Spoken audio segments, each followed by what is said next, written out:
Hello guys, सभी भाई को नमस्कार। एक और वीडियो के साथ हम मेरे यूट्यूब चैनल पर आपका हार्दिक स्वागत है। आज ये वीडियो लेके आए हूँ। उसकी बात करें तो ये वेकरे फील्ड का वीडियो है। रिंग शो का आयोजन किया था। बड़ा मेला होता है वेकरे फील्ड पर, भुज कच्छ।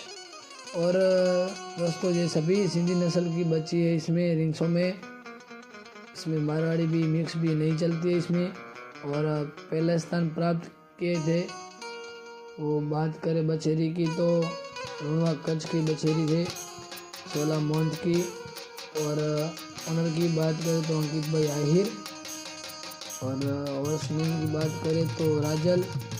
और दूसरा नंबर प्राप्त किए थे अटलनगर कच्छ की बच्ची। और एज की बात करें तो शांत मंथ की। ऑनर की बात करें तो प्रकाश भाई आहिर। और ओवरस्विंग की बात करें तो जिप्सी। बहुत ही बेहतरीन सिंधी नस्ल की बच्ची है। इसमें आपको देखने में सभी वीडियो में मिलेगी। और दोस्तों तीसरे नंबर प्राप्त किए तो भुज की बच्ची थी।